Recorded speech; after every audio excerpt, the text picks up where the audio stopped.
Hello నమస్తే. Welcome to Iha TV. ప్రస్తుతం మనతో పాటు పాడ్కాస్ట్లో జాయిన్ అవుతున్నారు లిబరేషన్ కాంగ్రెస్ పార్టీ అధ్యక్షులు విజయ్ కుమార్ గారు. లిబరేషన్ కాంగ్రెస్ పార్టీ ఏడాది పూర్తి చేసుకుంది. ఇటీవల ఏడాది సంబరాలు కూడా చేసుకున్నారు. సో లిబరేషన్ కాంగ్రెస్ పార్టీ ఏడాదిలో ఏం సాధించింది, భవిష్యత్తు ఏంటి అనే దాంతో పాటు ఆంధ్రప్రదేశ్ సంబంధించిన తాజా రాజకీయ పరిణామాలపైన విజయ్ కుమార్ గారితో మాట్లాడదాం. సార్ నమస్తే. నమస్తే. కంగ్రాచులేషన్స్, 1 ఇయర్ సక్సెస్ఫుల్గా మీ పాదయాత్ర, తర్వాత మీ పార్టీ మొదటి ఏడాది యాత్ర కంప్లీట్ అయిపోయినాయి. సో ఎలా అనిపిస్తోంది మొదలుపెట్టిన దగ్గర నుంచి 1 ఇయర్ తర్వాత? ఇప్పుడు ఏంటి భవిష్యత్తు ఏంటి, ఏమనుకుంటున్నారు? యాక్చువల్లీ మొన్న వార్షికోత్సవం చాలా సక్సెస్ఫుల్గా జరిగింది. సెకండ్దా ఇది? Second sorry, second. సెకండ్ది. ఎందుకంటే అప్పుడు ఎలక్షన్ టైంలో హడావిడిగా మేము స్టార్ట్ చేసాము. బట్ ఒక 8-9 months we kept quiet. Government form అయింది. మళ్ళీ ఇమీడియట్గా దాని గురించి మనం మాట్లాడటం మంచిగా ఉండదని చెప్పి ఆ తర్వాత ఒక హాఫ్ ఇయర్ కంప్లీట్ అయిన తర్వాత we started the active journey.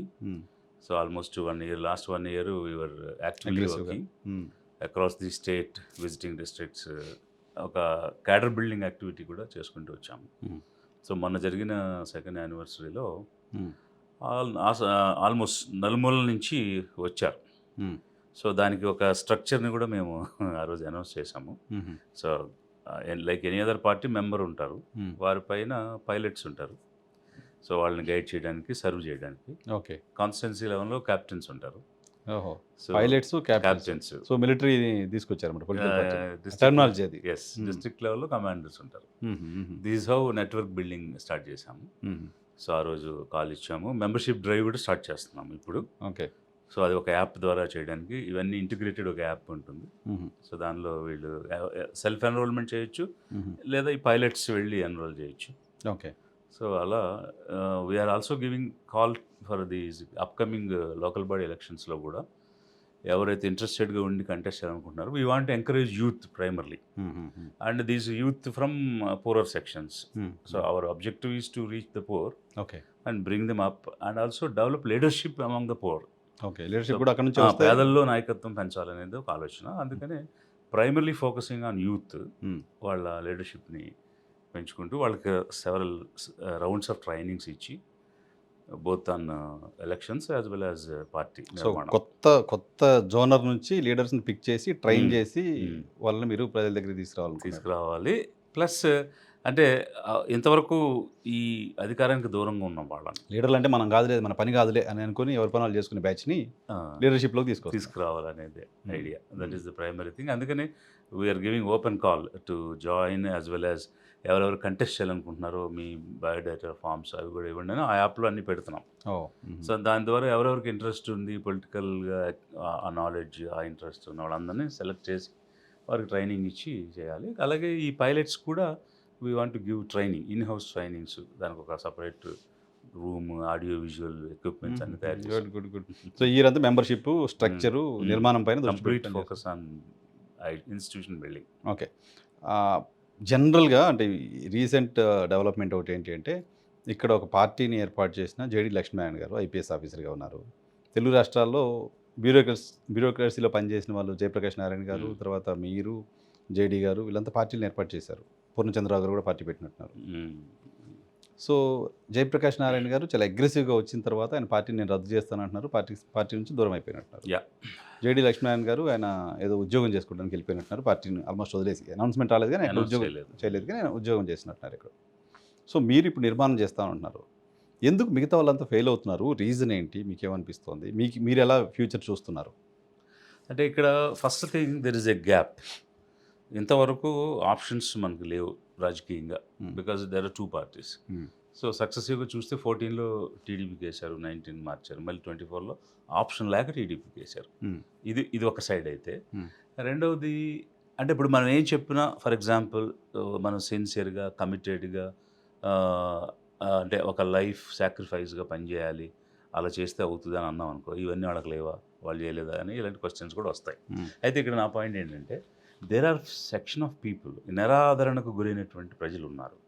వాళ్ళని ఆదరించి, వాళ్ళని చేరుకుని, వాళ్ళని పైకి లేపడానికి చేసే ప్రయత్నం అనేది సిన్సియర్గా జరగలేదని నేను భావిస్తున్నాను. ఇంకొకటి ఏంటంటే, అసలు ఈ వర్గాల నుంచి నాయకత్వం రాలేదు. ఇప్పుడు మనం బ్రాస్ ట్రాక్స్ మాట్లాడుకుంటే, అంటే కొన్ని నిజాలు మాట్లాడితే, ఆంధ్రప్రదేశ్లో first caste, so already NT Rama Rao ఒక పార్టీ పెట్టాడు, మాకు చాలు అని కమ్మ కమ్యూనిటీ అనుకుంది. ఇంకో కమ్మ అతను పార్టీ పెడితే ఆదరించే పరిస్థితి అయితే లేదు. అంటే గ్రౌండ్లోకి వచ్చి నేను వాస్తవం రాజకీయ నాయకుడిగా మారిపోయారు కాబట్టి చాలా విషయాలు అర్థమవుతుంటాయి ఇప్పుడు కొత్తగా సో మాట్లాడచ్చు. అందువల్ల in fact they themselves have opposed, ఎందుకు మనకు ఒక పార్టీ ఉంది నీకు ఇంకో పార్టీ ఎందుకని. బట్ అతను వేరే టర్న్ తీసుకున్నాడు, అవినీతి మీద యుద్ధం అన్నారు, ఇట్లేదు కొంతమంది చేశారు, చాలామంది అట్రాక్ట్ అయ్యారు అతనికి ఉన్నటువంటి క్రెడిబిలిటీని బట్టి, దాన్ని బట్టి వచ్చారు. బట్ ఆయన సక్సీడ్ కాలేకపోయాడు. ఫైనల్గా నేను ఆ మాట ఎందుకు నాకు వస్తుందంటే, అంటే ఎక్కడైతే కొంచెం కమ్మ డామినేషన్ నుండి గెలిచే అవకాశం ఉందో చివరికి అది చూస్ చేసుకుని అక్కడ గెలవడానికి ప్రయత్నం చేశాడు తప్ప కూకట్పల్లిలో ఆయన మాట కుక్కటిపల్లిలో ఆయన మాట్లాడిన థీరీలు కానీ చేసిన పనులు కానీ ఎక్కడా కూడా ఫలించలేదు. ఇంకెక్కడా పోటీ చేసినా గెలవం అని, ఇక్కడైతే మన వాళ్ళు ఉన్నారు, మన జాతి వాళ్ళు ఉన్నారు, మనం గెలిపిస్తారని ఇతర పార్టీల మద్దతు కూడా తీసుకుని ఆయన ఎపిసోడ్ అలా క్లోజ్ అయింది. ఇక అంత పెద్ద ఎఫర్ట్ పెట్టిన వాళ్ళు అయితే ఇంతవరకు ఎవరు లేరు. అయితే నేను ఫీల్ అయ్యేది ఏంటంటే, ఒకటి completely sacrificing the balance life and selflessly working for the community. ఈ పేద జాతి కోసం పనిచేయాలి, మరో ఆలోచన లేదు, నో సెల్ఫిష్ మోటివ్స్. ఎందుకంటే సొంతంగా నా కోసం అయితే నాకు ఆపర్చునిటీస్ ఉన్నాయి. ఎక్స్ సీఎం ఓపెన్గా కానీ అంతకుముందున్న సీఎం కానీ ప్రజెంట్ సీఎం కానీ నేను వస్తాను నాకు అవకాశం ఇవ్వమని అడిగినా ఇస్తారు, మనం అడగకుండా కూడా ఇచ్చారు. సో అవి ఈరోజు నేను ఒక ఎంపీగాను ఎమ్మెల్యేగాను ఉండడానికి పెద్ద ఇష్యూ లేదు, అయిపోయి ఉండొచ్చు. అది నాకు నా ఫ్యామిలీకి ప్రయోజనం. బట్ జాతికి పేదలకి ఏం ప్రయోజనం? సో నేను 30 years సర్వీస్లో ఉండి what best I can do I did. But అది సరిపోదు కదా. సో అందుకోసం అది చేయాలనంటే ఈ జర్నీ తీసుకోవాలనుకున్నాం, అది జనం కోసం, జాతి కోసం, not for the self. Okay, of course అంటే మళ్ళీ వాళ్ళకి అయ్యలేవా అనే కంపారిజన్ కూడా రావచ్చు, ఉండుంటాయి. బట్ నాకు ఒక నిర్దిష్టమైన ప్రణాళిక ఉంది. ఇప్పుడు ఏదో పార్టీ పెట్టేస్తే ఒక హైప్లోనో ఒక ఎమోషన్లోనో గెలిచేస్తే ఆ పార్టీ ఎంతకాలం నిలబడుతుందని చెప్పలేము. బట్ మనం అలా అనుకోవట్లేదు. ఒక వ్యవస్థీకరణ చేయాలి, ఇన్స్టిట్యూషన్ బిల్డింగ్ చేయాలి, క్యాడర్ బిల్డ్ చేయాలి, నెట్వర్కింగ్ చేయాలి. అలా ఒక భవనాన్ని ఎలా నిర్మిస్తామో అలా పార్టీ నిర్మించుకుంటూ రావాలని నేను ఒక ప్రయత్నం చేస్తున్నాను. మనకి లక్కీగా 4.5 years టైం ఉంది. మొన్నటికి నేను స్టార్ట్ చేసేటప్పటికి ఇప్పుడు 3 years అబవ్ ఉంది. ఒక స్టేజ్కి వచ్చాము. అందరిలోనూ ఒక ఆశ ఉంది, చేయగలుగుతామని ఒక నమ్మకం కూడా ఉంది. కమింగ్ 1 yearలో మా డెవలప్మెంట్ ఎలా ఉంటుందో చూస్తే జనాలకు కూడా నమ్మకం వస్తుంది. రేపు రాబోయే స్థానిక సంస్థల ఎన్నికలు, మున్సిపల్ కానీ అలాగే జిల్లా పరిషత్స్ కానీ ఫోకస్డ్గా సెలెక్టివ్గా కొన్ని చేద్దాం అనుకుంటున్నాం. చేసిన దగ్గర గెలిచి చూపిద్దామని అనుకుంటున్నాం. ఒక ఛాలెంజ్గా వెళ్తున్నాం. We have to see. Okay, but మొత్తం లార్జర్గా బ్యూరోక్రసీలో పనిచేశారు, సొసైటీ కోసం పనిచేస్తున్నారు. నాట్ ఓన్లీ వెనకబడిన వర్గాలకు సంబంధించిన వాళ్ళు మాత్రమే కాదు, సొసైటీ అందరి కోసం పాలసీస్ రూపొందిస్తారు, అందరి కోసం పనిచేస్తుంటారు కదా. ఇప్పుడు పార్టీ పెట్టిన తర్వాత ఈ పర్టికులర్ వర్గాలు, ఆ పర్టికులర్ వర్గాల గురించి మాట్లాడుతుంటే మిగతా వాళ్ళందరినీ అట్రాక్ట్ చేసేది ఎలా, వాళ్ళంతా మీ వైపు వచ్చేది ఎలా, వాళ్ళంతా మీకు ఓటేసేది ఎలా? ఎగ్జాక్ట్లీ, మా పార్టీ కాదు అన్నట్టు మీరే కొన్ని వర్గాలను దూరం చేస్తారు. లేదు అంటే మనం ఏమంటున్నామంటే ఫోకస్ ఆన్ ది అన్రీచ్డ్. ఇప్పుడు పేదలు అనేవాళ్ళు అన్ని వర్గాలు ఉన్నారు, ఓసీలో ఉన్నారు, బీసీలో ఉన్నారు, ఎస్సీ ఎస్టీ మైనారిటీలో ఉన్నారు. అందరికీ రీచ్ అవ్వాలనేది మా ఉద్దేశం, irrespective of the cost, creed, sex. So ఇది ఫస్ట్ ఫోకస్, మా ఫస్ట్ ఎజెండా, మా కాన్స్టిట్యూషన్ కూడా అదే. అది ఓసీ ఎస్సీ అనేది కాదు, పేదలు by and large. And next ఏంటంటే, ఇప్పుడు నేషనల్ ఇష్యూస్ ఉన్నాయి, ఇంటర్నేషనల్ ఇష్యూస్ ఉన్నాయి, అలాగే స్టేట్ ఇష్యూస్ ఉన్నాయి. ప్రతి ఇష్యూలోనూ ఒక స్పష్టత ఇస్తూ overall development of the state కావాలి. రాష్ట్రం అభివృద్ధి చెందకపోతే ఒక్క సెక్షన్ అభివృద్ధి చెందే ప్రయోజనం లేదు.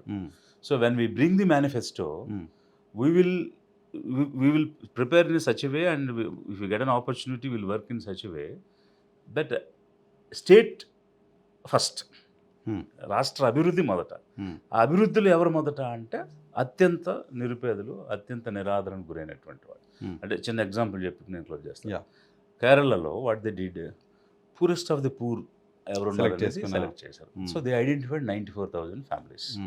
So they are the ultra poorest of the poor. అంటే మనం ఏ పదం అని ఇవ్వచ్చు, అత్యంత నిరుపేద. తినడానికి వాళ్ళు ఉండటానికి, ఆ స్టేట్ ఆఫ్ లైఫ్ ఉండటానికి వీలు లేదు. వాళ్ళని కంప్లీట్గా మనం ఎలివేట్ చేయాలి, అప్లిఫ్ట్ చేయాలి అని ఒక ఎజెండా తీసుకున్నారు. సో అది తీసుకుని చేసినంత మాత్రం రాష్ట్రాన్ని వదిలేయాలి, రాష్ట్ర అభివృద్ధికి చేయకుండా ఉండాలనేది ఏం లేదు. అన్ని వర్గాలకు, అన్ని ప్రాంతాలకు మనం అభివృద్ధి చేయాలి, రాష్ట్రం అనేది మొదట సూచికగా పెట్టుకుని, బట్ ఇలా కేస్ బై కేస్ చేసుకుంటూ రావాలనేది మా యొక్క ఆలోచన. ఓకే. అలా ఇంతవరకు ఏ పార్టీ చేయలేదు, మన రాష్ట్రంలో అయితే చేయలేదు. మేము వినూత్నంగా చేసి చూపిస్తాం. Okay. All the best. Right. Andhra Pradesh సంబంధించిన తాజా రాజకీయాల గురించి మాట్లాడితే లడ్డు వాసన ఉండట్లేదు, లడ్డు సువాసన ఉండట్లేదు, ఇంతకుముందులాగా ఉండట్లేదు అనేది ఒక చర్చ అయితే, ఆ లడ్డూకి సంబంధించిన ప్రకంపనలో లడ్డూకి సంబంధించిన చర్చ, వివాదం మాత్రం వివాదానికి సంబంధించిన వాసన మాత్రం ఏడాది పైగా ఇంకా కంటిన్యూ అవుతోంది. ఆ వివాదం తాలూకా వాసన. దానిపైన కామెంట్ ఏంటి సార్? ఇప్పుడు సిట్ రిపోర్ట్ తర్వాత మనం మాట్లాడుకున్నట్టున్నాం. సిట్ రిపోర్ట్ తర్వాత లేటెస్ట్‌గా ప్రభుత్వం ఏకసభ్య కమిషన్ ఏర్పాటు చేసింది. ఈ అవసరం ఉందా? ఏకసభ్య కమిషన్‌తో పరిష్కారం అయ్యే పరిస్థితి ఉంటుందా? సార్ ఇప్పుడు దీనిలో చాలా స్టేజెస్ దాటాము. హ్మ్.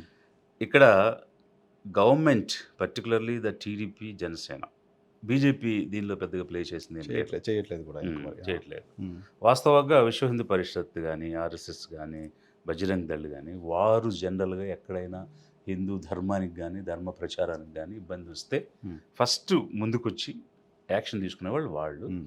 వాళ్ళు ఇందులో అసలు ఎలాంటి మాట మాట్లాడలేదు, ఏ ఏ విషయం గురించి ప్రస్తావించలేదు. Hmm. తప్పు జరిగిందని కానీ, అపవిత్రం అయిందని అని కానీ కూడా వీళ్ళు అనలేదు. They are quiet. Quiet. Hmm. So ఇది ఫస్ట్ అండర్స్టాండ్ చేసుకోవాలి జనం. హ్మ్. అసలు ఎవరైతే కాపాడాలని ప్రయత్నం చేస్తున్నారో, ఎవరైతే మేము ఈ హిందూ మతాన్ని ఎంతకాలంగా రక్షించాము కాబట్టి ఆ హిందూ ధర్మం అనే మాట్లాడేవారు, వాళ్ళెవరు మాట్లాడిన అంశం వీళ్ళు మాట్లాడుతున్నారంటే Hmm. ఏముంది ఇందులో రహస్యం అనేది మొదట క్వశ్చన్. హ్మ్. ఇక నెక్స్ట్ క్వశ్చన్ ఏంటంటే, దీనిని పొలిటిసైజ్ చేసి పొలిటికల్ మైలేజ్ పొందాలని గౌరవ సీఎం అలాగే డిప్యూటీ సీఎం ఇద్దరు కూడా, చంద్రబాబు గారు కానీ పవన్ కళ్యాణ్ గారు కానీ, వీళ్ళిద్దరూ హ్మ్. తప్పు చేశారు. హ్మ్. అసలు వాళ్ళు ఆ దారి ఎంచుకోవటమే తప్పు. హుహు. పొలిటికల్ స్ట్రాటజీలో Hmm. వాళ్ళు కంప్లీట్గా డీఫేమ్ అయిపోయారు. దాన్ని ఏమంటారు, యూటర్న్ తీసుకోవాల్సిన పరిస్థితి వచ్చింది. Hmm. It's a strategic mistake, politically strategic mistake of mister Chandrababu and mister Kalyan. Okay. ఆ ఎజెండా తీసుకోవడమే తప్పు. హ్మ్. అంటే వాళ్ళు ఏమనుకున్నారంటే, ఆ ఎన్డీడీబీ ప్రిలిమినరీ రిపోర్ట్ ఇలా there is a possibility of animal fat, mixing of animal fat అనేది ఏదో సమ్ లైన్ ఏదో చూసి హడావిడి పడిపోయి అందులో ఏదో ఉంది, దీన్ని మనం విపరీతంగా చేయొచ్చు అని అనుకున్నారు. హ్మ్. అసలు ఇక్కడ అంత నీచానికి దిగజారాల్సిన అవసరం ఏంటి? హ్మ్. అంటే ఎన్నో రాజకీయమైన అంశాలు ఉన్నాయి, రాష్ట్ర ప్రగతికి సంబంధించిన అంశాలు ఉన్నాయి, రాష్ట్రంలో అభివృద్ధిని కాంక్షించేటువంటి వాళ్ళు ఎన్నో అంశాలు తేవచ్చు కదా. హ్మ్. ఈ అంశంలో మీరు చేత కాదు, మీరు చేయలేకపోయారు. ఇప్పుడు ప్రాబ్లం వల్ల వాళ్ళకి అపోజిషన్ పార్టీగా వాళ్ళు వైసీపీనే కదా ఫీల్ అవుతారు. హ్మ్. సో ఇప్పుడు వైసీపీ, టీడీపీ పై చేయి సాధించాలనుకుంటే హ్మ్. ఏదైనా డెవలప్మెంట్ ఎజెండాలో సాధించవచ్చు కదా. సాధించొచ్చు కదా. ఆ! బట్ ఇట్లాంటి మతపరమైనటువంటి ఎజెండాలోకి వెళ్ళడం. హ్మ్. ఇంకొక పాయింట్ ఏంటంటే, హ్మ్. జనరల్గా ఈ ఇప్పుడున్న సీఎం గారు మతాల గురించి ఎక్కువ మాట్లాడేవాడు కాదు. గతంలో ఎప్పుడు లేదు. ఇప్పుడు ప్రత్యేకంగా అసలు అతను ప్రమాణ స్వీకారం చేసిన వెంటనే మా కులదైవం, మా ఇంటి దైవం అని మాట్లాడటం మొదలుపెట్టాడు. అంటే ఈ హ్యాజ్ ఎ గేమ్, ఈ has a scheme in mind. హ్మ్. సో ఈసారి దేవుడిని వాడదాం, రాజకీయానికి వాడదాం, ప్రత్యర్థిని అంటే లేవకుండా దెబ్బ కొడదాం, హ్మ్. తిరిగి లేచి అవకాశం ఇవ్వకూడదు అని అట్లేదో ప్లాన్ చేశారు. అది సక్సెస్ అయిపోతాం అనుకున్నారు, హ్మ్. బికాజ్ మెజారిటీ హిందూస్ కాబట్టి. హ్మ్. అది పూర్తిగా ఫెయిల్ అయిపోయింది. స్పష్టమైన విషయం ఏంటంటే, there are 2 laboratories. NDRA, national dairy NDDB. Research institute, ఆ! ఐసీఏఆర్ కర్నల్ హైదరాబాద్లో ఉంది. ఇంకోటి ఎన్డీడీబీ ఆనంద్ గుజరాత్లో ఉంది. వీరిద్దరు కూడా చాలా క్లియర్ రిపోర్ట్స్ ఇచ్చారు. హ్మ్. ఆ రిపోర్ట్స్లో అక్కడ ఇచ్చిందేమో లార్డ్ అంటే పిగ్ ఫ్యాట్ అనేది లేదని కర్నల్ వాళ్ళు ఇచ్చిన రిపోర్ట్లో ఇచ్చారు. హ్మ్. అంటే అక్కడ పీసీఆర్ టెస్ట్ చేశారు, Hmm. Polymerase chain reaction, molecular డిఎన్ఏతో చేశారు. హ్మ్. ఆ డిఎన్ఏ ఏం చేస్తుందంటే స్పెసిఫిక్ స్పీషీస్ ఇందులో ఉందా అనేది ఉందా లేదా చెప్తుంది. చెక్ చేస్తుంది. ఓకే. అసలు అక్కడ యానిమల్ డిఎన్ఏనే లేదు. ఓహ్! హ్మ్. సో యానిమల్ డిఎన్ఏ లేదు కాబట్టి అసలు ఛాన్సే లేదనేది ఐసీఆర్ ఇచ్చింది. హ్మ్. ఎన్డీడీబీ ఇచ్చిన దానిలో వాళ్ళు కొలెస్ట్రాల్ టెస్ట్ చేశారు. హ్మ్. బోత్ ఆర్ డైరీ దానిలో టాప్ ఇన్స్టిట్యూషన్ మన కంట్రీలో. కొలెస్ట్రాల్ అనేది కనిపించలేదు. హ్మ్. యానిమల్స్లో, ప్లాంట్స్లో కొలెస్ట్రాల్ ఉండదు. ఓన్లీ హ్యూమన్ యానిమల్స్లోనే కొలెస్ట్రాల్ ఉంటుంది, ప్లాంట్ స్పీష్లో ప్లాంట్స్‌లో కొలెస్ట్రాల్ ఉండదు. హ్మ్. చిత్రమైన విషయం ఏంటంటే గీ కూడా లేదు అందులో. హ్మ్. చాలా మైనర్ క్వాంటిటీస్ గీ ఉంది. హ్మ్. ఇప్పుడు palm oil, palm kernel oil, palm stearin ఇవి మాత్రమే దానిలో ఉన్నాయి. హ్మ్. సో దీంతో ఏమైపోయిందంటే అసలు గీ క్వాంటిటీ చాలా తక్కువ ఉండి, గీలో ఉండాల్సిన ఇంగ్రీడియంట్స్ చాలా తక్కువ ఉండి, ఈ పామోలిన్ ఆయిల్ ఎక్కువ యూస్ చేసి దానిలో గీ స్మెల్ రావడానికి, ఆ విజిబిలిటీ రావడానికి they used certain enzymes contents లాంటి కొన్ని కెమికల్ ఐటమ్స్ వాడారు. ఓకే. వాడి లుక్ అండ్ ఫీల్ తీసుకొచ్చారు. హుహు. హుహు. ఇక్కడ ఇంకొక పాయింట్ ఏంటంటే 2.5 ఐ మీన్ 250 రూపీస్కి అసలు ఘీ ఎలా దొరుకుతుంది? ఇంపాసిబుల్ కదా. సో అక్కడ కూడా కనిపిస్తుంది. సో సిట్ తేల్చింది కూడా there is fraud, clear corruption Hmm. And misuse of various levels of chain of activities అనేవన్నీ కూడా క్లియర్గా చెప్పేశాను. Hmm. సో నేనేమంటానంటే ఇప్పుడు మనం ఒక దేవుడిని నమ్మడం, లేదా దేవుడు ఇలా వచ్చాడు ఇలా చెప్పాడు అనడం అదొక విశ్వాసం. Hmm. బట్ నిజం ఏంటి అనేది సైన్స్ చెప్తుంది. అంతే కదా. So science has given truth. Hmm. So if it is truth that is science, Hmm. If it is not truth that is belief. Hmm. Hmm. Hmm. Hmm. But మనం ఎప్పుడైనా నిజం తెలుసుకోవాలంటే we have to approach science. అంతే కదా. So వీళ్ళు సైన్స్ని approach అయ్యారు, నిజం తెలిసింది. Hmm. సో నిజం తెలిసిన తర్వాత వీళ్ళకి ఫేస్ లేదు. ఆ నిజంలో రెండు వర్గాలు చెప్పింది తప్పు అని వచ్చింది. తెలుగుదేశం చెప్పింది తప్పే, వైసీపీ చెప్పింది తప్పే. తప్పే.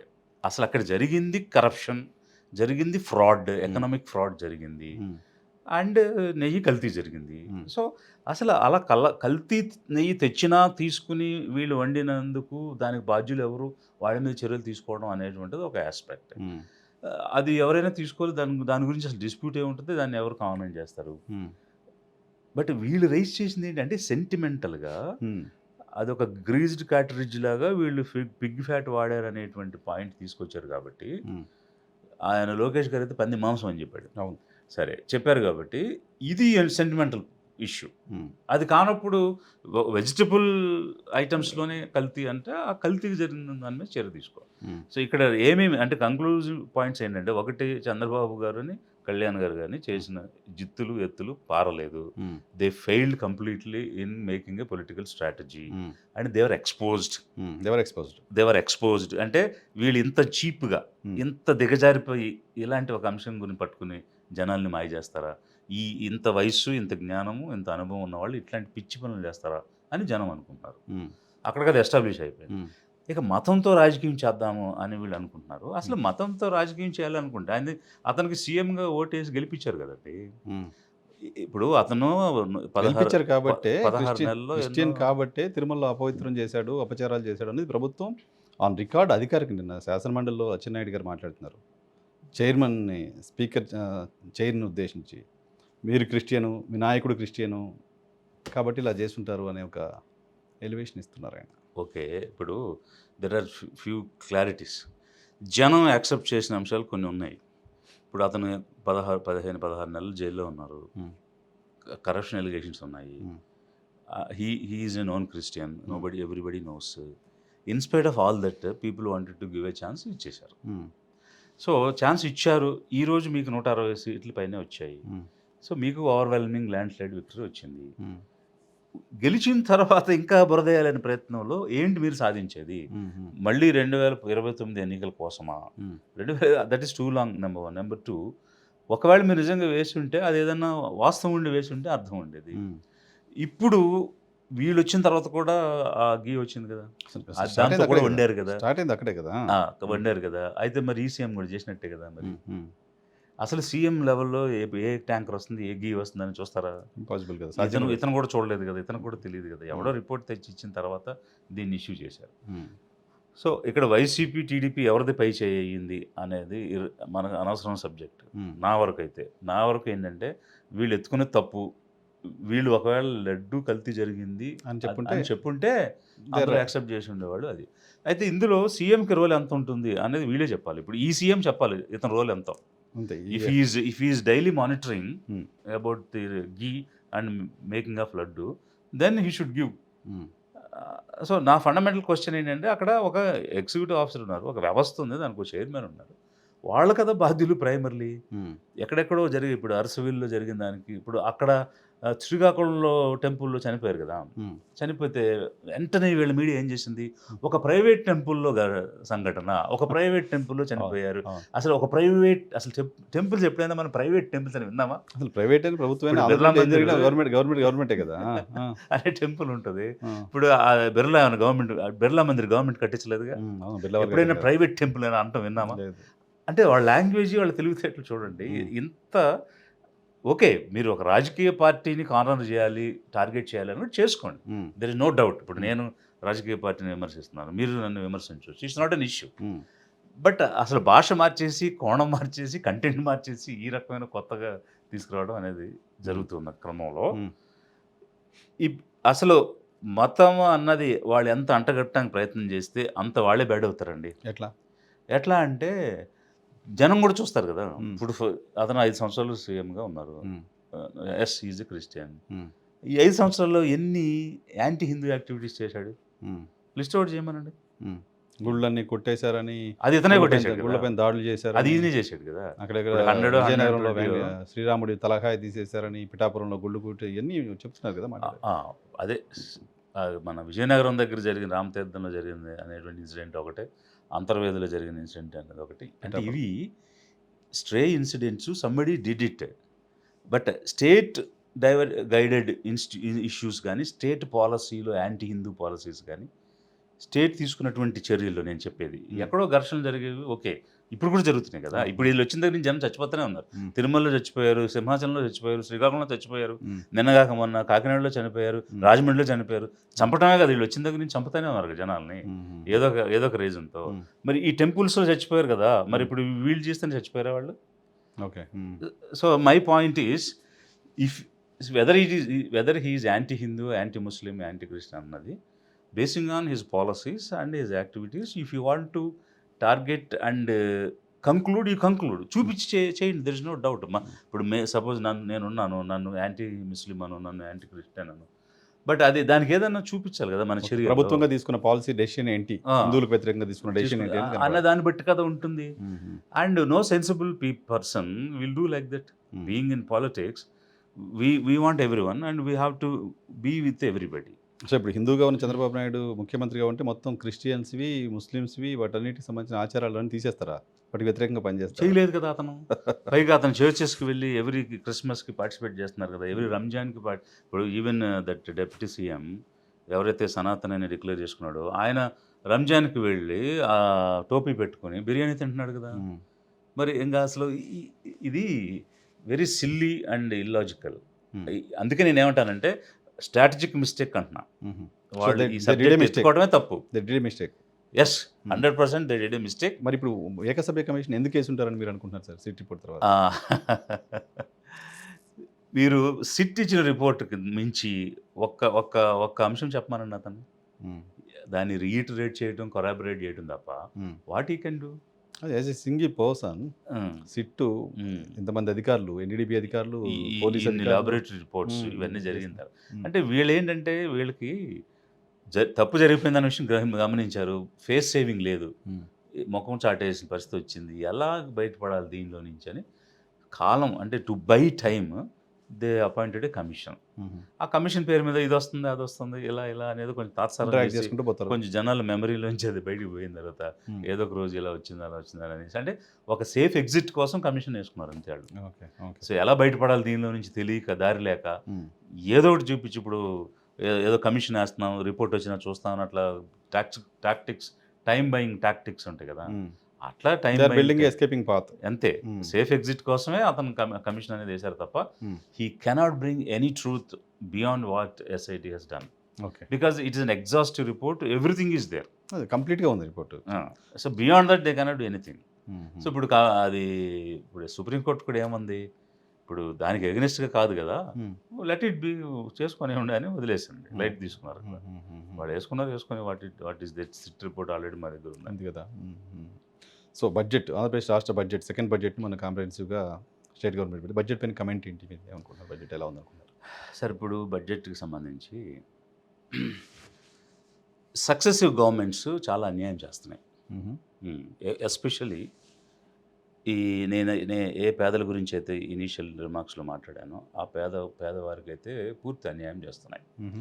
ఎక్కడ కూడా అసెట్ బిల్డింగ్ గానీ, ఇన్‌కమ్ జనరేషన్ గానీ, సస్టైనబుల్ లైవ్లీహుడ్స్ గానీ, ఎంప్లాయ్‌మెంట్ గానీ, సెల్ఫ్ ఎంప్లాయ్‌మెంట్ గానీ ఇచ్చే పరిస్థితులు వీళ్ళెవరు తీసుకోవట్లేదు. హ్మ్. అలాంటి చర్యలు తీసుకోవట్లేదు బ్రాడ్‌గా. స్పెసిఫిక్‌గా వస్తే ఇప్పుడు వీరేం చెప్పారంటే బీసీ డిక్లరేషన్ అని ఒకటి చేశారు. అందులో 10 అంశాలు పెట్టారు. హ్మ్. 1.4 లాక్ క్రోర్స్ ఎక్స్‌క్లూజివ్‌గా బ్యాక్వర్డ్ క్లాసెస్‌కి ఇస్తామని చెప్పారు. అవును. In addition to that 10,000 crores self ఎంప్లాయ్‌మెంట్‌కి ఇస్తున్నారు. 5,000 క్రోర్స్ ఆదరణ రివైవల్‌కి ఇస్తామని చెప్పారు. ఇవన్నీ ఒక ఎత్తైతే బీసీ ప్రొటెక్షన్ యాక్ట్ తెస్తామని చెప్పారు. హ్మ్. చంద్రన్న భీమా 25 లక్షలు పెంచుతామని చెప్పారు.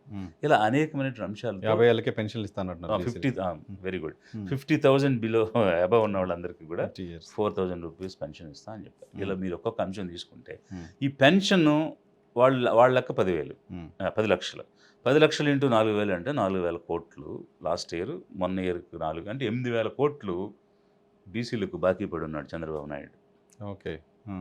బికాస్ వారు మాట ఇచ్చి చేయలేదు. చేయలేదు కదా. సో వాళ్ళు బాకీ ఉన్నారు ఇప్పుడు బ్యాక్వర్డ్ కమ్యూనిటీస్కి. Hmm. అలా ప్రతి అంశము ఇప్పుడు 1,40,000 కోట్లు అంటే 5 సంవత్సరాలకి మీరు డివైడ్ చేసినప్పుడు వారు ఎవ్రీ ఇయర్ ఇవ్వాల్సినటువంటిది ఆ బడ్జెట్లో ఇవ్వలేదు. 30,000 crores ఇంచుమించుగా వస్తాయి ఓకే బీసీలకు. బీసీలకు. Hmm. So exclusive development it's not అంటే ఏదో నేను అమ్మఒళ్ళు ఇచ్చాను తల్లికి వందనం ఎస్టీ సప్లాన్ లాగా బీసీ సప్లాన్ అన్నారు. అది చెప్పలేదు వాళ్ళు. ఎక్స్క్లూజివ్గా బీసీ ఒకవేళ నీకు ఓవరాల్ బడ్జెట్ తీసుకోండి. Hmm. ఇప్పుడు మీకు 1.5 lakh crores ఇవ్వాలంటే 30,000 మినిమం ఇవ్వాలి కదా 5 years. అవును 5 మరి ఏ ఇయర్ 30,000 బీసీలకు లేదు. లాస్ట్ 2 బడ్జెట్స్లో ఎక్కడ లేదు. లేదు. Hmm. So that it self shows Hmm. What you said and what you did is Hmm. Completely different. Hmm. అంటే మీ మాటలకి మీ చర్యలకి పొంతన లేదు. Hmm. మీరు మాటలతో మోసం చేస్తారు. ఎన్నికల ముందు అనేక అంశాలు చెప్పి జనాల్ని తప్పుదోవ పట్టిస్తారు. Hmm. అంటే మాటలతో మాయ చేసి మేము చేస్తాం అని వాళ్ళ మీడియాతో బాకా కొట్టించి Hmm. నిజమేనేమో అనిపించి ఓట్లు వేయించుకొని వస్తారు, వచ్చాక చేయరు. Hmm. అది మీ ట్రాక్ రికార్డ్. Hmm. అది continuously you are proving again and again. Okay. So బీసీల విషయానికి వస్తే ఈ విధంగా ఉందా? రక్షణ చట్టం తెస్తామన్నారు కదా, బీసీ రక్షణ చట్టం. దానికి ఏంటండి ఇబ్బంది? 2 years అయిపోయింది. Hmm. 160 మంది ఎమ్మెల్యేలు ఉంటే Hmm. 3/4 మెజారిటీ ఉంటే Hmm. ఒక బిల్లు పాస్ చేయడానికి ఎంతసేపు అండి అసెంబ్లీకి? అవసరం లేదు. అది రూపాయితో సంబంధం లేదుగా. Hmm. బడ్జెట్ అవసరం లేదు దానికి. ప్రొటెక్షనే కదా. బిల్లు తయారు చేయడానికి అయ్యే పేపర్ ఖర్చు తప్ప Hmm. ఇంకేం లేదు కదా. కమిట్మెంటే. Ah. Lack of commitment. Exactly. Hmm. So 2 years అయిపోయి థర్డ్ ఇయర్కి ఎంటర్ అవుతున్న సమయంలో కూడా వీళ్ళు అట్లీస్ట్ యాక్ట్ తేలేకపోయారు. Hmm. తెస్తామని చెప్తున్నారు. దాన్ని ఊరించాల్సిన అవసరం ఏంటి? ఫస్ట్ సెషన్లోనే తేవచ్చు కదా act. Hmm. It has nothing to do with budget. ఇంకా అసలు ఎవరికి అబ్జెక్షన్ కూడా లేదు కదా. దాని మీద తెస్తే అబ్జెక్షన్ చెప్పేవాడు కూడా ఎవరు లేడు కదా. Nobody. Hmm. And entire house యునానిమస్గా పాస్ చేస్తుంది కదా. చేస్తారు కదా. ఇప్పుడు వైసీపీ బీసీలకు ఎగ్నిస్ట్గా ఉంటుందా? ఉంటుందా? ఎవరు ఒకవేళ ఉన్న ధైర్యంగా ఓటే ఎగ్నిస్ట్ వేయగలుగుతా. ఎక్స్పోజ్ అయిపోతారు కదా వాళ్ళు బీసీలు ముందు. సో ఇట్ కెన్ అంటే కేవలం బీసీలని అందరూ వాడుకునే వాళ్ళే, Hmm. అంతే తప్ప ఆదుకునేవాళ్ళు కాదు. Hmm. ఇది ఒకటి. Hmm. You take SC or ST. Hmm. So they are 25%. Hmm. 19% వాళ్ళు, 6% వీళ్ళు, 25% ఉన్నారు. నీకు 3.2 lakh crores అంటే 25% Hmm. అంటే 80,000 crores. 80,000 crores ఎక్కడ పెట్టారండి ఎస్సీ ఎస్టీలకి? అంతే కలిపి 20,000 కూడా పెట్టలేదు. పైగా ఇప్పటికే చట్టం ఉంది. ఉన్నది చట్టమా? ఇప్పటికే చట్టం ఉంది. It's not a GO, it's an act. That act says in proportion to their population budgetary allocation shall be made and there should be a development agenda. ఇప్పుడు వాళ్ళు ఇచ్చినవి కూడా 20,000 crores ఇచ్చారు. ఈవెన్ బీసీలు కూడా 27-25,000 crores పెట్టారు. ఈ అమౌంట్స్ కూడా దేనికి పోతాయంటే పెన్షన్స్ కూడా చూపిస్తున్నారు. అంటే lion share will go to maintenance. Hostels ఉన్నాయి, దాని స్టాఫ్ ఉంటారు, బీసీ రెసిడెన్షియల్ స్కూల్స్ ఉన్నాయి, ఎస్సీ ఎస్టీ రెసిడెన్షియల్ స్కూల్స్ ఉన్నాయి. వీటికి సంబంధించిన మెయింటెనెన్స్కే 80%, 75-80% వెళ్ళిపోతుంది. So what they are showing and allocating is only maintenance grants. But where is the development agenda? అంటే ఇది లోతైన విషయం, మీరు గమనించాలి. మేము 20,000 ఇచ్చాం, 25,000 ఇచ్చామని చెప్పేది కూడా ఉన్న వ్యవస్థ నడిపించడానికి. నువ్వు కొత్తగా ఏం చేస్తావు? కొత్తగా ఎన్ని ఫ్యామిలీలను ఆదుకుంటున్నావు? ఎన్ని కుటుంబాలను నువ్వు పోవర్టీ నుంచి ఎలివేట్ చేస్తావు? పేదరికం నుంచి విముక్తి కలిగిస్తావు? అది లేదు కదా అసలు. సో అది లేదంటే మీకు చిత్తశుద్ధి లేదు, యు ఆర్ నాట్ కమిటెడ్ అనేది చాలా క్లియర్గా అవుతుంది కదా. ఓకే. సో ఇప్పుడు బడ్జెట్లో ఒక అమరావతి, దానికి సంబంధించినటువంటి లక్షల కోట్ల నిధులు ఇచ్చేస్తే అదేమన్నా సర్వరోగ నివారణ? అమరావతి కడితే రాష్ట్రం డెవలప్ అవుతుందా? అమరావతి కడితే సంపద వచ్చేస్తుందా? బట్ అది కూడా ప్రామిస్గా ఫుల్ఫిల్ చేయాలి వాళ్ళు. Okay, agreed. అది నెక్స్ట్ పాయింట్ అదే అనుబోతున్నాను. So we need a capital.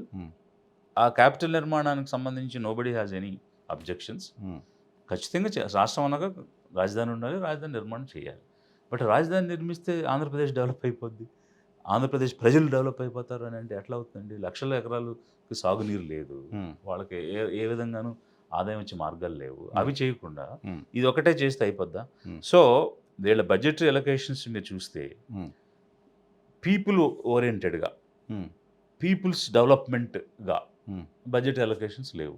Okay. Public centric development కాదు. ఎస్, పీపుల్ సెంట్రిక్ డెవలప్మెంట్ కాదు. కాదు. ఆ, కేవలం వాళ్ళు కొన్ని ఏరియాస్ పెట్టుకున్నారు, అంటే యాక్టివిటీస్ ఏరియాస్ అంటే ప్రాంతం కాదు. ఆ యాక్టివిటీస్కి రిలేటెడ్గా అలొకేషన్స్ చేసుకుని దానిలో భయంకరంగా తిరిగి సంపాదించుకునే మార్గాలు ఏంటనేది చూస్తున్నారు. సో అక్కడ అబ్జర్వ్ చేస్తున్నాం కదా మేము.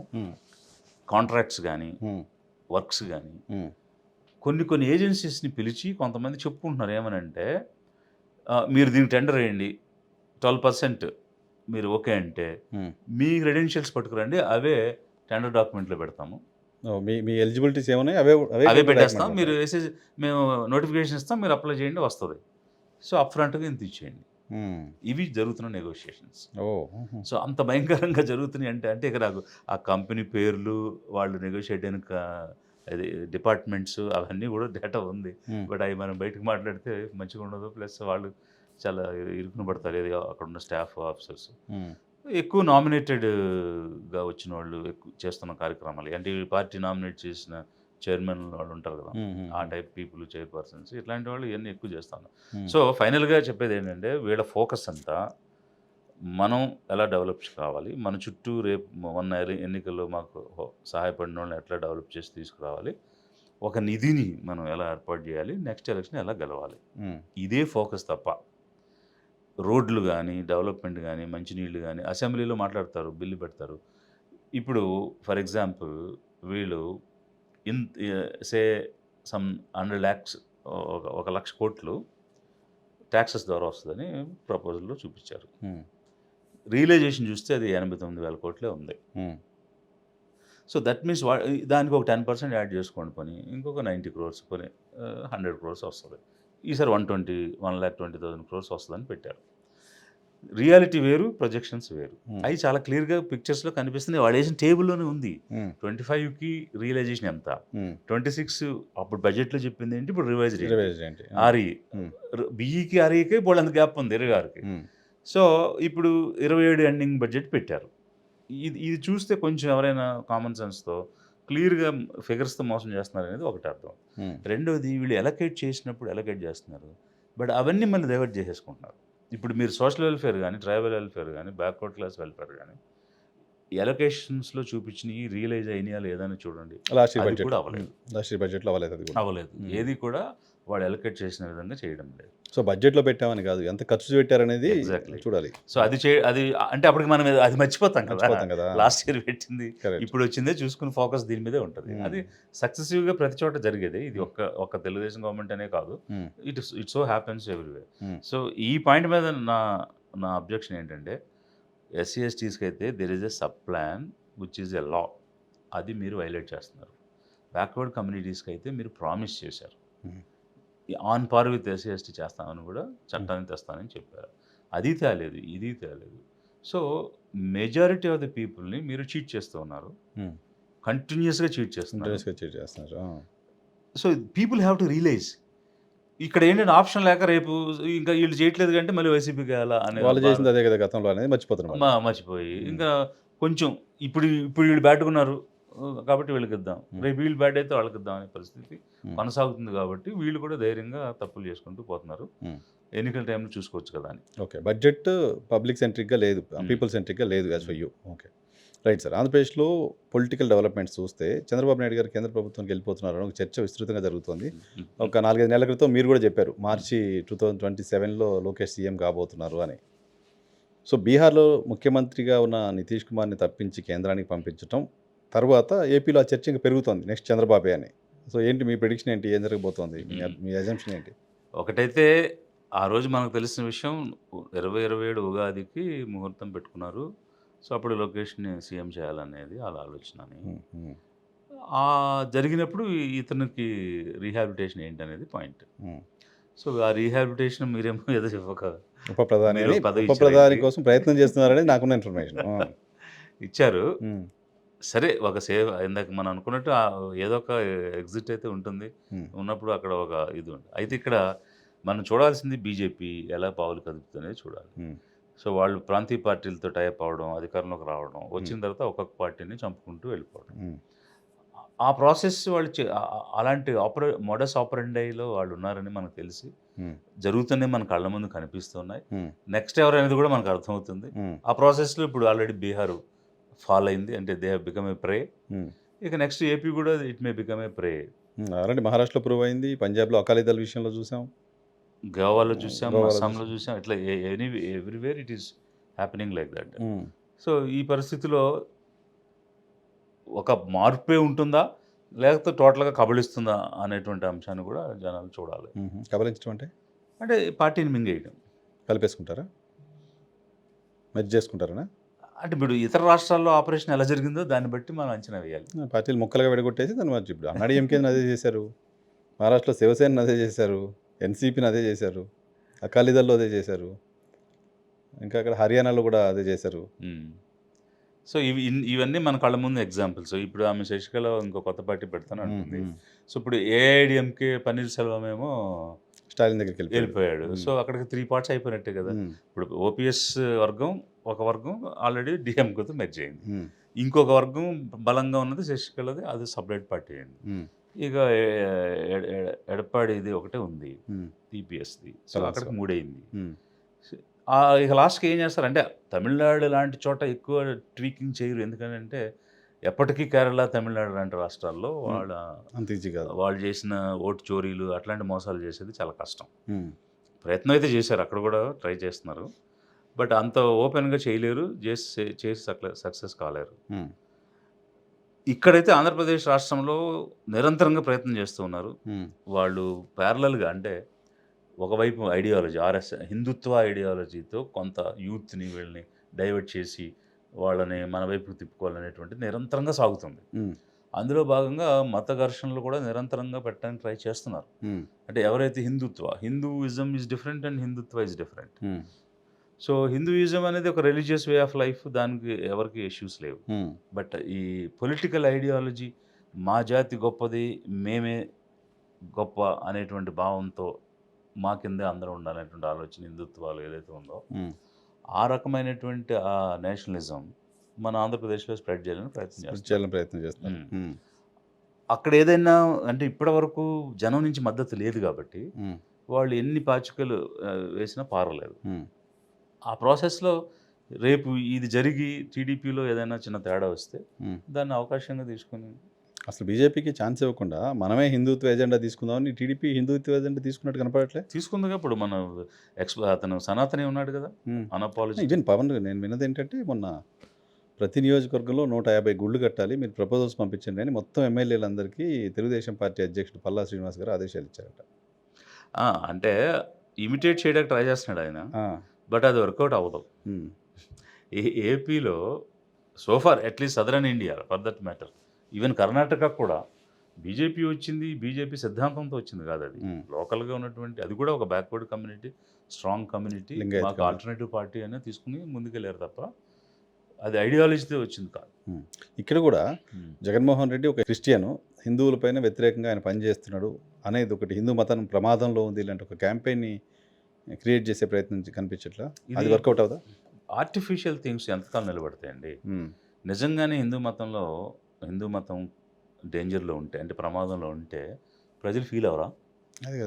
సో ఎవరికి వాళ్ళు స్వేచ్ఛగా ఉన్న తర్వాత నువ్వు ప్రమాదంలో ఉన్నావు, నేను ఎక్కడున్నాను ప్రమాదంలో అని క్వశ్చన్ వేసుకోరా? సో అందువల్ల ఇవి చాలా ఫన్నీగా ఉంటాయి. అంటే వాళ్ళు మీడియాతో పదే చెప్పి హిప్నటైజ్ చేయొచ్చు అని అనుకుంటున్నారు వాళ్ళు, బట్ ఆ హిప్నటిజం దానికి వర్కౌట్ చేయదు. ఇప్పుడు పవన్ కళ్యాణ్ గారి హిప్నటిజం వర్కౌట్ అవుద్ది, ఎంతవరకు వర్కౌట్ అవుద్ది? అతను ఫాలో అయ్యే ఫ్యాన్స్ ఉన్నంత వరకు. ఆ ఫ్యాన్స్కి మ్యాడ్నెస్ పోతే, అంటే ఇప్పుడు ఇతను ఏం చెప్తే అది హాయ్ హూ అంటే నిజం అనుకుంటారు వాళ్ళు. ఇప్పుడు అతను నేను అనాపాలజెటిక్ సనాతని అంటే వాళ్ళు అరిస్తే దాన్ని ఎండార్స్ చేశారనుకుంటున్నాడు అతను, దాన్ని వాళ్ళు ఎండార్స్ చేయలేదు, దే ఆర్ ఎండార్సింగ్ హిమ్ అంతే. Whatever he shouts they are endorsing. ఆయన అరిస్తే చప్పట్లు కొడతారు అంతే. ఏం అరిచాడు అనేది వాళ్ళకి తెలియదు, వాళ్ళకి అర్థం అవ్వాల్సిన అవసరం కూడా లేదు. సిద్ధాంతం ఎజెండా కాదు, సిద్ధాంతం ఎజెండా అయితే అసలు వాళ్ళు ఎవరు ఉండకూడదు కదా, ఆ డైలాగ్కి చప్పట్లు కొడుతున్నారు అంతే. సిద్ధాంతం ప్రకారం అయితే అసలు జనసేన రాసుకున్న గోడ మీద రాసుకున్న సిద్ధాంతాలు ఏంటి, పాటిస్తున్నాయి ఏంటి? దెర్ ఈజ్ నో పోలిక కదా, కంపారిజనే లేదు. అలా ఆ మ్యాడ్నెస్లో ఆయన సినిమా యాక్టర్ కాబట్టి అతనికి ఉన్నారని అనుకోవట్లే. తెలుగుదేశం పర్సే క్యాడర్ ఉంటుంది, పార్టీ పీపుల్ ఉంటారు. వాళ్ళు నాయకుడు ఇచ్చినటువంటి విధానాలను ఫాలో అవ్వడానికి ప్రయత్నం చేస్తారు. బట్ ఇట్లా హిందూ మతం డేంజర్‌లో ఉంది అని వీళ్ళు పదే పదే అంటే ఎవరు కూడా డేంజర్ ఫీల్ అవ్వరు. ఎందుకంటే వాళ్ళెలా డేంజర్‌లో ఉంటారు? ఇప్పుడు హ్మ్. ఆధిపత్యంలో ఉన్నవాళ్ళు డేంజర్‌లో ఉండరు కదండీ! హ్మ్. అల్పసంఖ్యలో ఉన్నవాళ్ళు కదా డేంజర్‌లో ఉంటారు. హ్మ్. సో, మైనారిటీస్‌కి ఎప్పుడైనా ప్రొటెక్షన్ కావాలి. రక్షణ అనేది ఎందువల్ల అనంటే వాళ్ళు మైనారిటీ కాబట్టి. హ్మ్. మెజారిటీకి ఎందుకు? కానీ ఈ దేశంలో అదేగా చాలా కాలంగా నడుస్తుంది. 80/20 అనే మాట ఓపెన్‌గా భారతీయ జనతా పార్టీ జాతీయ నాయకులు మాట్లాడుతున్నారు. హ్మ్. హిందువులకు మనకి మిగతా కమ్యూనిటీస్‌తో ప్రమాదం ఉంది. ఇలాంటి ఒక స్కేర్ క్రియేట్ చేస్తున్నారు. హ్మ్. దాంతో ఓటింగ్ తీసుకుంటుంది ఇలాంటి ఒక ఇంప్రెషన్ ఉంది కదా! అది హ్మ్. మొత్తం దేశం అంతా వర్కౌట్ అవుతుంది ఇలాంటి చర్చ ఉంది ఇప్పుడు. ఎందుకు ఆంధ్రప్రదేశ్‌లో అవ్వదు? అది ఈ 2014 ఎన్నికల సమయం నుంచే ఈ మెజారిటీ కన్సాలిడేషన్ అనేటువంటి పాయింట్ వచ్చింది. హ్మ్. ఈ మెజారిటీ కన్సాలిడేషన్ అనే థియరీ వీళ్ళు తెచ్చారు. హ్మ్. ఆర్ఎస్ఎస్ తెచ్చింది. ఆర్ఎస్ఎస్ ఏ విధంగా తెచ్చింది? హిందుత్వాన్ని చూపించి హిందువులందరిని ఏకం చేయాలనేది ఒక భావన. ఆ భావంతో వీళ్ళు 14లో ఎన్నికల్లో ప్రయత్నం చేస్తూ నిరంతరంగా పాకిస్తాన్‌ని అపోనెంట్‌గా చూపిస్తూ నార్త్ ఇండియాలో పాకిస్తాను, నార్త్ ఇండియా పక్కపక్కనే ఉంటాయి కాబట్టి పర్టిక్యులర్‌గా గుజరాత్ గాని, రాజస్థాన్ గాని, పంజాబ్ గాని ఇట్లాంటి స్టేట్స్‌కి ఆనుకుని ఉంటుంది. ఏ చిన్న తేడా వచ్చినా ఏదో అయిపోతుందని హడావిడి జరుగుతది. కొంత ఎమోషన్ డెవలప్ అవుతూ ఉంటది. హ్మ్. ఆ ఎమోషనల్ ఫ్యాక్టర్స్‌తోనే కంటిన్యూయస్‌గా గుజరాత్ గెలవడం గాని, మధ్య మధ్యలో పోయిన రాజస్థాన్ గాని ఇట్లాంటివి గెలవడం అనేది జరుగుతూ వచ్చింది. హ్మ్. సో, ఈ హిందుత్వాన్ని నువ్వు దేశవ్యాప్తంగా స్ప్రెడ్ చేసేసి మెజారిటీ కన్సాలిడేషన్ అనే భావం తీసుకుంటే అది వర్కౌట్ అవ్వదని అంటున్నాను నేను. ఎందుకు అంటున్నానంటే, ఇండిపెండెన్స్ నుంచి 60 సంవత్సరాలు కాంగ్రెస్ పాలించింది. హ్మ్. ఆ తర్వాత ఇప్పుడు వీళ్ళు ఒక 20 సంవత్సరాలు చేసుకుంటా ఉన్నారు. హ్మ్. 80 సంవత్సరాలు. మధ్యలో ఒక 5 సంవత్సరాలు మిక్స్‌డ్‌గా కొంతమంది కోయలేషన్ అవి చేశారు. ఆ! వీళ్ళంతా అంటే అదర్ థాన్ బీజేపీ ఏ విధంగా పనిచేసింది? మైనారిటీస్‌కి మనం రక్షణగా ఉండాలి. Because we are big brothers. Hmm. So, I being a big brother I have to protect smaller people అనే భావన కాంగ్రెస్ చూపించింది ఎప్పుడు. హ్మ్. అలా చూపిస్తూ ఉండడం వల్ల నిరంతరంగా దే అంటే మైనారిటీని రక్షించడానికి, ఎస్సీ, ఎస్టీని రక్షించడానికి కంటిన్యూయస్‌గా వాళ్ళు వర్క్ చేశారు. హ్మ్. 60 ఇయర్స్‌గా. అంటే ఇనీషియల్ ఇయర్స్ లేదు. బట్ ఇందిరాగాంధీ రాలే. వచ్చిన తర్వాత there is a paradigm shift in Congress party.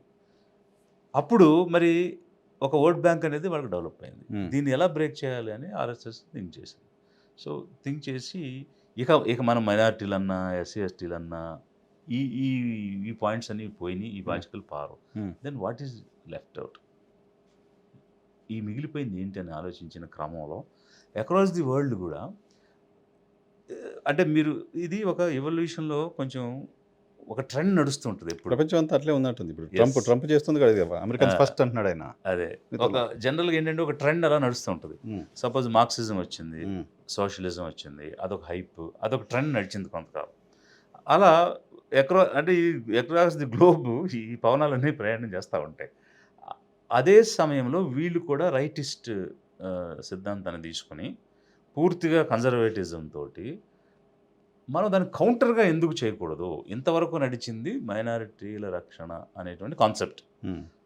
అంటే మైనారిటీ అంటే ముస్లిం మైనారిటీ అని కాదు. జనరల్‌గా అందరు కదా! తక్కువ జనాభా తక్కువ. ఉన్నది సపోజ్ అంటే వల్నరబుల్‌గా ఉన్నవాళ్ళు, అభద్రతలో ఉన్నవాళ్ళు. హ్మ్.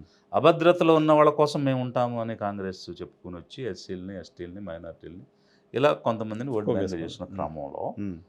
మనం దాన్ని కౌంటర్‌గా ఆలోచించకూడదా అని వీళ్ళేం చేశారంటే అసలు హిందువులంతా బంధువులం.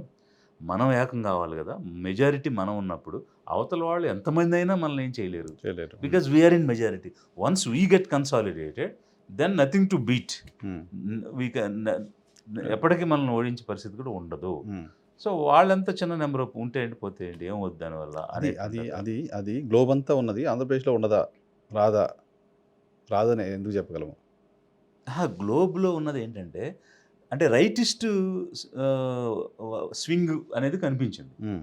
ఇక్కడ కూడా సేమ్ స్వింగ్‌ని కదా! రైజ్ అదే చేస్తారు. ఆ! ఎగ్జాక్ట్‌లీ. బట్ ఆ స్వింగ్ కంటిన్యూయస్‌గా ఉండదు కదా! హ్మ్. సో, ఒకసారి అట్లా ఎళ్తే మళ్ళీ వెంటనే they will realise and they will come back. Okay. Okay. So, అది అది అలా కంటిన్యూ అయిపోదు కదా! హ్మ్. ఇప్పుడు ట్రంప్ ఫస్ట్ వచ్చినప్పుడు కూడా అదే సిద్ధాంతంతో వచ్చాడు. వెంటనే ఇమ్మీడియేట్‌గా ఓడిపోయాడుగా మరి. హ్మ్. గెలవలేకపోయాడు. హ్మ్. సరే, అది అమెరికా లాంటి దేశంలో. బట్ మిగిలిన దేశాల్లో కూడా అలాంటివి జరిగినియి. ఒక యూఎస్ఏ కాదు. అవును. బ్రిటన్‌లో కూడా సేమ్ పెట్టారు రైటిస్టు సిస్టమ్. పార్టీలు గెలిచాయి. బట్ నిరంతరంగా గెలవలేరు. బట్ ఇక్కడ Indian conditions are little different కదా! Hmm. Because we are diversified population. Hmm. ఇప్పుడు ఒక ఒక యూనిఫార్మ్ సివిల్ కోడ్ మనం పెట్టాలనుకుంటే, even with in the religion you cannot have uniformity. Why? Because see Nagaland, Manipur they have different pattern of life. Even 7 సిస్టర్స్లో కూడా మేఘాలయ, అస్సాము ఒక రకంగా ఉంటారు, మణిపూరు, మిజోరాం, త్రిపుర ఇంకో రకంగా ఉంటారు, అరుణాచల్ ఇంకో రకంగా ఉంటారు.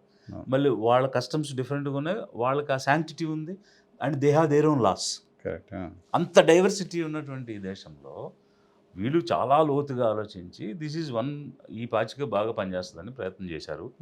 అది పారింది, కానీ నిరంతరంగా అవ్వడం లేదు. పాకిస్తాన్ చూపించారు, పుల్వామా అన్నారు, బాలకోట్ అన్నారు, గెలవగలిగారు. మరి ఇప్పుడు గెలవలేకపోయారు కదా. మందిరం కట్టినా కూడా గెలవలేకపోయారు, రామ మందిరం కట్టి కూడా గెలవలేకపోయారు కదా. సో ఇట్ క్లియర్లీ షోస్ ఒక పీరియడ్కి పనికి వస్తుంది అది, but it cannot be continued. Okay. అందువల్ల ఆంధ్రప్రదేశ్లో 1% ఓటింగే రాలేదు కదా ఎప్పుడు బీజేపీకి. సో ఆ సిచ్యువేషన్లో ఆ సిద్ధాంతంతో వాళ్ళు చేయలేరు సొంతంగా అనేది క్లియర్. ఓకే. ఎవరో ఒకరిని పట్టుకోవాలి, లేకపోతే ఎవరో ఒకరిని మింగాలి, ట్రాన్స్ఫార్మ్ కావాలి. ఓకే. ఇక అప్పుడు దాన్ని బీజేపీ పర్సేగా చూడరు. కర్ణాటకలో ఎట్లయితే కాంగ్రెస్కి ఆల్టర్నేటివ్గా చూసారో అట్లా ఆల్టర్నేటివ్గా రావాలి తప్ప హిందుత్వ అనే సిద్ధాంతం మీద అయితే BJP can never come in southern states అనేది ప్రూవ్ అయిపోయింది. ఓకే. ఇప్పుడు కొత్తగా మనం రీఇన్వెంట్ చేయాల్సింది ఏం లేదు. ఓకే. పవన్ కళ్యాణ్ గారి ఫ్యాక్టరీ, ఇంతకుముందు మనం అధికార మార్పిడి గురించి మాట్లాడుకుంటే పవన్ కళ్యాణ్ గారి ఫ్యాక్టరీ ఏంటి? చంద్రబాబు నాయుడు గారు అటుపోయి లోకేష్ గారు ఇటు వస్తే మీకు లాస్ట్ టైం కూడా చెప్పాను, నా అంచనా ప్రకారం, అంటే నాకున్న సమాచారం ప్రకారంగా he is not a factor at all to be considered. అతను ఎప్పుడు ఎక్కడ అవసరమో దానికి వాడుకోవడం తప్ప అదొక కన్సిడరబుల్ ఎలిమెంటే కాదు అనేది నా భావన. Used by who? యూజ్డ్ అంటే ఇప్పుడు అతను పార్టీ పెట్టింది, నడిపిస్తుంది చంద్రబాబు అనే వ్యక్తి కోసమే అనేటువంటిది మా భావన. ఎందుకనంటే 14లో పోటీ, అంటే నాకున్నటువంటి ఇన్ఫర్మేషన్ చెప్తున్నాను నేను, 14లో ఆయన పార్టీ పెట్టాడు, అప్పుడే పోటీ చేస్తాను. చేయలేదంటే అతను చేయకుండా మానేయలేదు, నువ్వు చేయొద్దని ఇతను చెప్పాడు. ఓకే. మరి నేను చేయకుండా ఉండాలంటే ఏంటంటే ఒకరి దగ్గర నుంచి 350 కోట్లు ఇప్పించాడు. ఫిగర్ మాత్రం చెప్తున్నాం, ఎవరికి ఇచ్చారు ఏంటి అనేది నేను చెప్పను. ఎవరికైనా చేతనైతే వెలికి తీయండి, మీకు తెలుస్తుంది ఏ కార్పొరేట్ నుంచి ఈ 350 కోట్లు ఇతనికి ఏ రూపంలో ఇచ్చారో, ఎలా ఇచ్చారో డగ్అవుట్ చేయండి, బయటికి తీయండి. I'm putting an allegation, but I have complete information. Okay. So 14లో ఆయన ఎన్నికల్లో పాల్గొనకుండా ఉండడానికి 350 crores ఆయనకి అందే కార్యక్రమం ఒకటి జరిగింది. అది ఎలా జరిగింది ఏంటి అనేది వెలికి తీయండి. That is number 1. ఇక 19కి వచ్చేటప్పటికి యాంటీ ఓటు కన్సాలిడేట్ కాకూడదు అనేటువంటి ఒక ఆలోచనతో కమ్యూనిస్టులని, బీఎస్పీని కలిపి ఒక కూటమి చేసేస్తే ఆ ఓట్లన్నీ వైసీపీకి వెళ్ళాయి కాబట్టి వైసీపీకి తగ్గిపోతాయి, మన ఓటుతో మనం గెలవచ్చు అని ఒక స్ట్రాటజీ, ఇప్పుడు లడ్డు స్ట్రాటజీ లాంటిది ఒక స్ట్రాటజీ చేశాడు. అది మిజరబుల్లీ ఫెయిల్డ్. యాక్చువల్గా అయితే ఆయన చాలా సీనియర్ పాలిటీషియన్ కాబట్టి పొలిటికల్ స్ట్రాటజీస్ బాగా చేస్తారని ఆయన అనుకున్నా, వాళ్ళ బాకా మీడియా అనుకుంటే సరిపోదు, అది వాస్తవంలో ప్రూవ్ కావాలి. బట్ వాస్తవంలో ఆ స్ట్రాటజీ అన్ని ఫెయిల్ అయినాయి, అన్ని స్ట్రాటజీస్ ఫెయిల్ అయినాయి. ఎన్నికలు జరిగేటప్పుడు ఎలా ఉంటుంది అని అంటే, ఏదైనా ఈ పార్టీ వద్దు దించేయాలనుకున్నప్పుడు నువ్వు ఎన్ని జిమ్మిక్కులు చేసినా దించేస్తారు. అంటే అప్పుడు జనం ఫోకస్ ఎలా ఉంటుందంటే దిగాలని ఉంటుంది, ఎవడు రావాలనేది ఉండదు. Correct. Nothing but rejection as well as promotion రెండు ఉంటాయి. బట్ జరుగుతుంది మెజారిటీ ఎక్కువ సార్లు రిజెక్షన్, అంటే ఇద్దరే ఉన్న దగ్గర రిజెక్షన్ ఉంటుంది, 2-3 ఆప్షన్స్ దగ్గర ఉన్న దగ్గర అక్కడ సెలెక్షన్ ఉంటుంది. సో 19లో అక్కడ మనం గతంలో కూడా అనుకున్నాం, ఇతనికి ఏదో ఒక అవకాశం ఇవ్వాలి, ఎలా చేస్తాడో చూడాలి అనుకున్నారు కాబట్టి అక్కడ రిజెక్షన్, సెలెక్షన్ రెండు జరిగినాయి. అందుకని ఇక నువ్వు ఎన్ని కూటములు పెట్టినా దానికి ఓటు వేసే పరిస్థితి ఉండదు, ఎందుకంటే పీపుల్ ఫోకస్ అలాగే ఉంటుంది. ఈవెన్ తెలంగాణలో కూడా లాస్ట్ టైం టీఆర్ఎస్ బీఆర్ఎస్ అనేది దాన్ని దించాలనుకున్నారు కాబట్టి కాంగ్రెస్ వేసారు. బెటర్ ఆల్టర్నేటివ్, బీజేపీకి వేసే ఉద్దేశం లేదు కాబట్టి కాంగ్రెస్కి వేశారు. అందువల్ల అది క్లియర్ కనిపిస్తుంది. అలా ప్రతి చోట మీరు ఎప్పుడు చూసినా ఈయనకి అంత అనుభవం ఉన్నప్పుడు మరి ఈయన ఇలా జరుగుద్ది, దీన్ని ఏం చేస్తే బెటర్ అని ఆలోచించుకోవాలి. బట్ పొలిటికల్ కంపారిజన్స్లో ఆ రోజుకున్న ఆపర్చునిటీ ఇదే బెటర్ అనుకుని ఆయన చేసి ఉండొచ్చు. ఓకే. సో ఇప్పుడు అక్కడ ఉన్న సిచ్యువేషన్ మనకు తెలియదు కాబట్టి కామెంట్ సో 19లో పోటీ చేయించడం వెనక కూడా చంద్రబాబు నాయుడు గారు. ఎస్ ఉన్నారు. అప్పుడు కూడా డెఫినెట్గా దెర్ ఈజ్ ఎ ట్రాన్సాక్షన్. తర్వాత మళ్ళీ ఆయన బీజేపీ దగ్గరికి పంపించడం వెనక కూడా చంద్రబాబు నాయుడు గారు ఉన్నారా? ఏడాది 2 ఏళ్ల తర్వాత బీజేపీ దగ్గరికి వెళ్ళిపోయారు. అంతసేపు ఎక్కడ ఆగారండి? ఇమీడియట్గా వెళ్ళిపోయినట్టు. ఇమ్మీడియట్గా అప్పటి వరకు సోషలిజం కమ్యూనిజం అని మాట్లాడిన వ్యక్తి, కమ్యూనిస్టులతో కలిసి పోటీ కమ్యూనిస్టులతో కలిసి పోటీ చేసిన వ్యక్తి ఓవర్ నైట్ ఉమ్, ఆ ఎక్స్ట్రీమ్ నుంచి ఈ ఎక్స్ట్రీమ్కి, ఉమ్, సో కంప్లీట్ లెఫ్ట్ నుంచి కంప్లీట్ రైట్కి, ఉమ్. అలా అసలు అంతలా వెళ్ళిపోయిన జనం యాక్సెప్ట్ చేసేస్తారని అనుకోవడం కూడా ఆశ్చర్యకరం. సినిమా యాక్టర్ కదా, జోనర్ మార్చేశారు అంతే. So for every activity he is behind. Okay. అది క్లియర్గా కనిపిస్తుంది. ఎందువల్లంటే పార్టీ నిర్మాణం జరగట్లేదు, క్యాడర్ నిర్మాణం జరగడం లేదు, లేదు. నెట్వర్కింగ్ అనేది లేదు. ఉమ్, ప్యూర్లీ ఒక పార్టీ, ఒకటి కమ్యూనిటీ ఓటు, ఆ కమ్యూనిటీ ఓటుతో పాటు ఫ్యాన్స్, ఈ రెండింటిని నిరంతరంగా చంద్రబాబు నాయుడు అనేటువంటి వ్యక్తిని కాపాడుకుంటూ పదవిలో ఉంచుకుంటూ ముందుకు వెళ్ళాలనేదే ధ్యేయంగా వారి చర్యలు కనిపిస్తున్నాయి. ఇన్ఫ్లుయెన్సెస్ అట్లా ఉన్నాయి. ఉమ్, ఉమ్, ఉమ్, ఓకే. అది అందువల్ల కన్సిడర్ చేయాల్సినటువంటి ఫ్యాక్టర్ ఏమి కాదు. సో ఆ సందర్భాన్ని బట్టి, ఆ సమయాన్ని బట్టి ఏది ఇస్తే సరిపోద్దో అది ఇస్తే సరిపోద్దని నేను అనుకుంటున్నాను. ఓకే. ఆంధ్రప్రదేశ్లో గడిచిన 20 నెలల్లో 6,28,000 మందికి మేము కొత్తగా ఉద్యోగాలు కల్పించామని ఆంధ్రప్రదేశ్లో ప్రభుత్వం అసెంబ్లీలో ప్రకటన చేసింది. ఎగ్జాజరేషన్ అనిపిస్తోందా, నిజంగా వాస్తవం ఉందా? అంటే వాళ్ళ ఇంటెన్షన్ అది, కల్పిద్దామని ఇంటెన్షన్. కల్పించేసాము అని అనిపిస్తే మరి విత్ ఆధార్ కార్డ్ డేటా పెట్టమనండి. ఉమ్, ఇప్పుడు ఈరోజు ఏదో ఒక పేరు చెప్పే అవకాశం లేదు. ఉమ్, ఆధార్ అని యూనిక్ ఐడి ఉంది. Um, we're challenging through you, I'm challenging, um. Let them display with Aadhaar and person పేరు, ఆధార్ కార్డ్ నెంబరు, ఎక్కడ ఉద్యోగం వచ్చింది, ఉమ్, మినిమంగా అవి పెట్టమనండి. ఉమ్. That's enough. ఆ లాస్ట్ బడ్జెట్లో కూడా ఇట్లాంటిది లాస్ట్ పెట్టారు. బడ్జెట్ ఏమో 5 లక్షల మంది కల్పించామని బడ్జెట్ స్పీచ్లో ఉంది. తర్వాత కల్పిస్తాము అని మేము అని చెప్పాము. అని చెప్పాము, తెలుగు ట్రాన్స్లేషన్ తప్పు అని చెప్పారు వాళ్ళు. చెప్పారు. ఉమ్, సో మరి పైగా ఇప్పుడు కూడా 20 లక్షల ఉద్యోగాల్లో ఒక్కటి కూడా తగ్గదు అని అని చెప్పారు. స్టేట్మెంట్లు ఇస్తూ ఉన్నాడు అతను. ఉమ్, 2 years అయిపోయింది. Hmm. కనీసం 4 సంవత్సరానికి 4 లక్షలు వేసుకోవాలి కదా, 8 లక్షలు ఇవ్వాలి మరి ఇప్పటికి. ఉమ్, ఉమ్, ఏం రాలేదు కదా ఎక్కడ. ఉమ్. డిఎస్సి అది కూడా కొన్ని రాలేదు. సంవత్సరాలుగా మిగిలిపోయిన వేకెన్సీలు అన్నీ కలిపి ఇచ్చారు. ఉమ్, గతంలో ఇచ్చిన నోటిఫికేషన్ రద్దు చేసి మరి ఇచ్చున్నారు. ఉమ్. అవి తప్ప వేరే ఉద్యోగాలు ఇచ్చింది లేదు. దెర్ ఆర్ సెవరల్ జాబ్స్, అవును. అన్ని డిపార్ట్మెంట్స్లోనే అవైలబుల్ ఉన్నాయి, బట్ అవి చేయట్లేదు. ఉమ్, ఉమ్, ఉమ్, సో ఇదే వీళ్ళు హై టాక్, హై స్టేట్మెంట్స్. ఉమ్, నేను ఇంకో విషయం కూడా చెప్తున్నా మీకు. ఇప్పుడు మొన్న డావోస్ వెళ్ళారు కదా. ఉమ్, సో డావోస్ వెళ్ళినప్పుడు 3 సంస్థలకి, ఒకరికి 99 లక్షలు, ఒకరికి 49 లక్షలు, ఇంకొకరికి 48 లక్షలు, 2 కోట్లు ఇచ్చారు తండ్రి కొడుకులు ఇంటర్వ్యూల కోసం ఇంగ్లీష్ ఛానల్స్. ఇంగ్లీష్ ఛానల్స్ అవును. 2 crores. ఉమ్, ఎందుకంటే 2 కోట్లు ఇచ్చి వీళ్ళు ఇంటర్వ్యూల కోసం వాళ్ళకి ఇవ్వాల్సిన అవసరం ఏంటండి? అసలు ఏం ప్రమోషన్ వచ్చింది? వీళ్ళు 2 కోట్లు 3 మీడియా సంస్థలకి ఇచ్చారు, గవర్నమెంట్ డబ్బు ఇచ్చారు, Hmm. పబ్లిక్ మనీ ఇచ్చారు, 2 కోట్లు ఇన్వెస్ట్మెంట్ కూడా రాలేదు. 2 కోట్ల ఇన్వెస్ట్మెంట్ కూడా రాలేదు. రాలేదు. ఉమ్, సో ఎలా దుర్వినియోగం చేస్తున్నారు ప్రజాధనం, జనం చూడాలి ఇవన్నీ. ఉమ్. పైగా వీళ్ళు స్టేట్మెంట్స్, చలిలో కూడా ఇతను మంతనాలు చేస్తున్నాడు, చలిలో కూడా ఎముకలు కొరికే -12లో కూడా ఆయన పైన స్వెటర్ లేకుండా ఏదో కూర్చుని హీటర్ ఫెయిల్ అయిపోయింది అయినా కూడా కూర్చుని ఇట్లాంటి స్టోరీలు, ఆ ఎలివేషన్స్ మరి అది ఎందుకో అర్థం కాదు. ఇప్పుడు అంటే ఆ స్థాయి నుండి దాటి వచ్చేసారు కదా. ఇప్పుడు ఇలా బిల్డ్ అయ్యి మేము కొత్తగా వస్తున్న పార్టీలు కొన్ని విషయాలు గ్రాస్ రూట్ నుంచి చిన్న విషయాల గురించి మాట్లాడుతూ వస్తాం. ఆల్రెడీ ఒక స్థాయికి వచ్చిన వాళ్ళు ఒక స్థాయిలో బిహేవ్ చేయాలి కదా. అలా మనం బిహేవ్ చేస్తున్నాం, బాగా లోగా వీళ్ళు బిహేవ్ చేస్తున్నారు. ఓకే. ఆల్రెడీ పవర్ చలాయిస్తున్న పార్టీలు అలా బిహేవ్ చేస్తున్నాయి. Okay right sir, thank you very much మాతో సమయం కేటాయించడానికి. విజయ్ కుమార్ గారితో స్పెషల్ ఇంటర్వ్యూ చూస్తున్నామండి.